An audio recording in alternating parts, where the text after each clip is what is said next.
Thank you, Marines. It's great to be with you tonight. I want to thank our great Commandant, General Smith. Thank you so much for everything that you do for our Marine Corps. Let me ask you all, how we doing, Marines?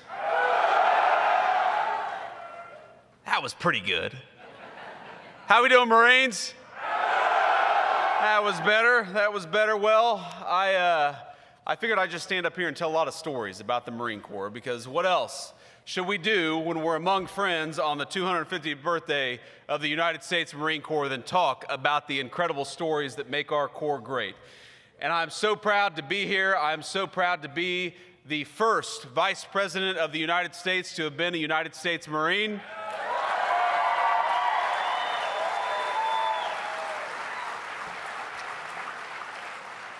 I'm proud to have so many of my dear friends from my own time in the United States Marine Corps, and I was joking with some of them earlier this evening. We were at a reception with generals and colonels and magistrates and noblemen, and I thought to myself that when we were at our last Marine Corps ball, we were drinking Jim Beam 8 stars with a bunch of corporals and lance corporals and sergeants, and now we're drinking fine wine with the Commandant of the Marine Corps. We've come pretty far, my friends. It's good to see you all. But the thing I love about the Marine Corps is that for 41 years, for the entire time that I have had the Marine Corps in the back of my mind, since I stepped foot on those yellow footprints in Parris Island, I was a 19-year-old kid. That entire time, the Marine Corps has kept me honest, and even tonight, the Marine Corps has kept me honest, because you saw our guest of honor, that incredible Iwo Jima veteran, Corporal. It's such an honor to be with you. And I was shaking his hand earlier and spending some time with him, and I said, "Sir, if you need to lean on me, if you need to grab onto me, please feel free to do so." And he said, "If you need to grab onto me, feel free to do so."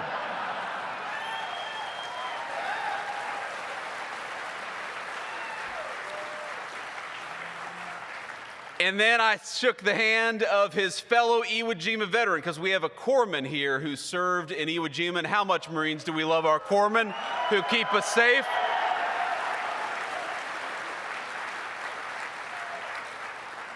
We know that to our corpsmen, there is no illness so severe, no malady so significant that it cannot be cleared by 2 Motrin and a fresh pair of socks. But I shook the hand of this corpsman who's probably close to 100 years old. And he said, you know, we talked for a little bit, we chatted for a little bit. He said, "You know, you have a very nice personality." And I'm a vain politician just like all the rest of them, and I really appreciated that. And then he said, "What the hell is up with that beard?" And I thought to myself, I'm the Vice President of the United States, and this guy is busting my balls for having a beard. But that, my friends, is what the Marine Corps does, whether we're a young Marine or an old Marine, whether we're a Lance Corporal born in 2006 or a veteran of Iwo Jima. The Marine Corps keeps us honest, because it is the proudest organization of warfighters in the world, and we are proud to celebrate its 250th birthday.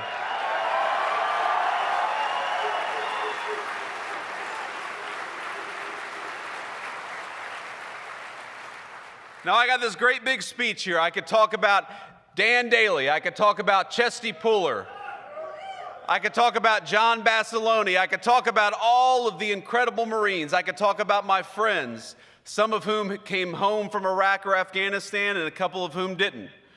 We know that the reason why this organization is so special is fundamentally because we take the very best young Americans, we turn them into something even better, which is United States Marines, and we go and ask them, even when they're teenagers, even when they're not even old enough, some of them, to drink, we go and ask them to do the hardest thing in the world, which is to fight our nation's battles and to represent the United States all over the world in the proudest and most profound way possible. And I'm proud to tell you this evening that tonight, as we celebrate at the Commandant's birthday ball, from the young Marines to the old Marines, I, as your Vice President, am proud of you, and we're going to keep on winning America's wars for the next 250 years after this.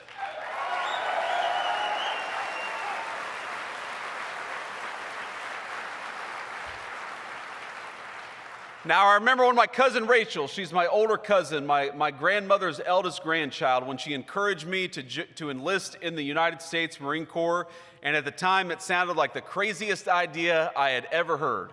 I couldn't run a mile, much less 3 miles, and I never thought to myself that I could join the military, but I'm telling you, that the confidence the Marine Corps gave me, the trajectory that it set me on has started, again, from those yellow footprints in Parris Island, led me directly from where I was then to where I stand today.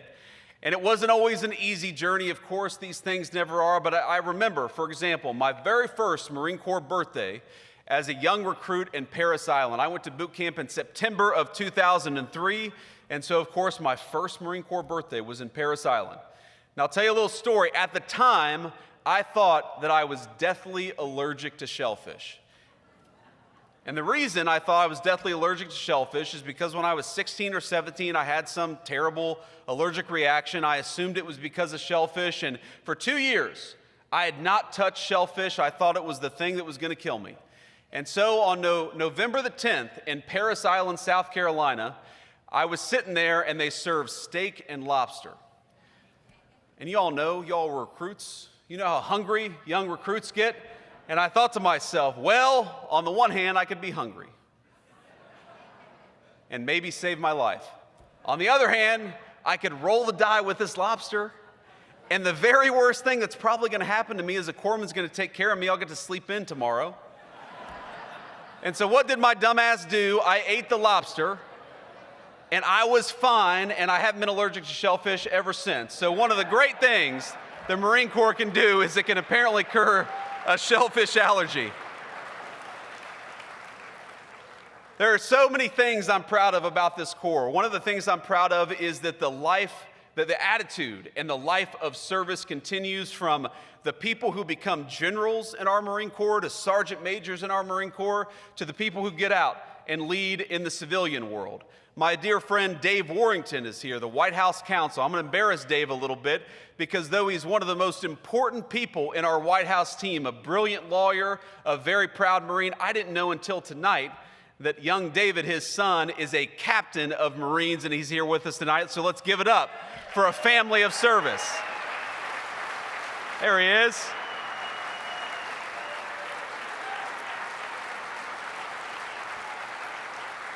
Going to embarrass my friend a little bit, and of course, you all know that when you get around soldiers and sailors and airmen, we like to poke fun at each other. And I was talking to an Army colonel in the White House not too long ago, and I said, "Colonel, you know what they call a soldier with an IQ of 80?" And he said, "What, sir?" And I said, "They call him a colonel." And he chuckled. And then he said, "You know what they call a Marine with an IQ of 60? I said, "What's that, Colonel?" He said, "The Vice President of the United States."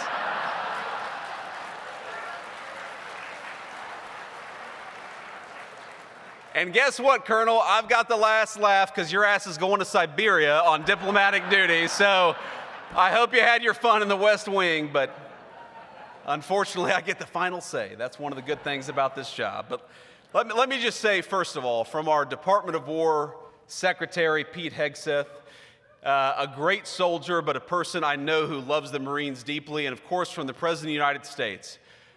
They are proud of you.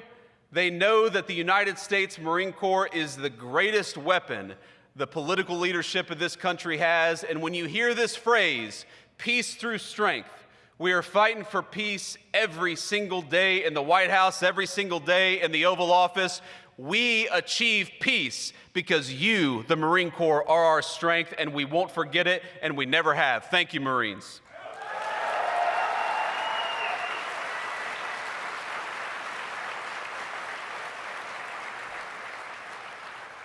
And I know we're going to do a little toast with a comment on here, but I just want to say something else, because there are two things that your political leadership cares a great deal about. I have to put on my vice president hat and tell you about it, because one of the mistakes that I think we made over the past 40 years, over my entire life, and let's be honest, it was Democrats and Republicans, this is not even a partisan point, is that we were too willing to send our Marines and our soldiers and everybody else off to war without giving you clear guidance about what you needed to do and clear guidelines for when you would come home.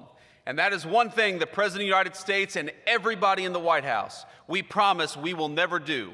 When we send you off to fight our nation's battles, we will do it with full confidence. We will give you the knowledge and the tools you need to win, and we will make it clear that your job is to kick the enemy's ass and come back home safely. That is our sacred promise from the President of the United States on down. That's what we owe every single one of you, is a clear mission and a clear promise that when you do that mission, you're going to come home safely. That's the first point that I want to make. And I want to make a second point, because we live in an era of technology. You saw it in that incredible video. I forget who even said it, but he said, you know, in World War II, we had planes, we had boats, we had tanks, and we had Marines, and here we are in 2025, 80 years later, and we still got tanks, we got boats, we got airplanes, and we got United States Marines. But let's be honest, we all know the battlefield has changed in an incredible and profound way. We've got technology that would have been inconceivable even when I was a little kid, is now driving the face of the modern battlefield. We got cybersecurity, we got satellites in space, we got artificial intelligence, we've got all this incredible technology. And of course, the United States is the most significant leader of technology in the world. But I happen to believe that the most important warfighting technology is not a new airplane. The most important warfighting technology is not artificial intelligence or anything on a computer. The most important warfighting technology is a well-trained and well-armed United States Marine, and we won't forget it.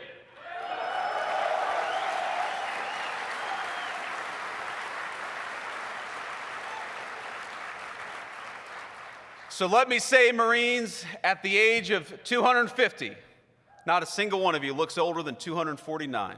You look pretty good out there. This is a good-looking crowd. But I just want to say that everything the Marine Corps has done for me, the Marine Corps gave me great training. It gave me a sense of purpose. It gave me lifelong friends that across the political spectrum, just in the table of people that were dear friends of mine during the United States, my own Marine Corps service. We've got radical leftists and radical right-wingers, and we're all dear friends because we all bleed the same Marine Corps green. The Marine Corps has done a lot for me. The Marine Corps has done more for me than I can possibly repay. But the thing that I promise, so long as I have the honor of being your vice president, is that I will continue to honor the United States Marine Corps.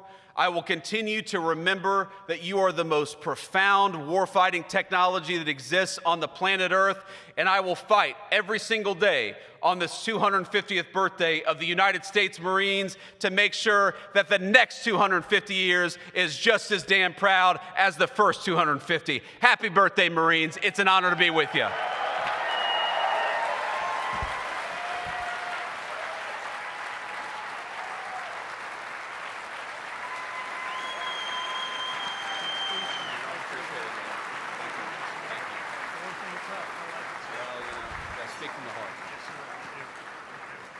Ladies and gentlemen, please join Vice President J.D. Vance as he offers a toast in honor of the 250th birthday of the United States Marine Corps.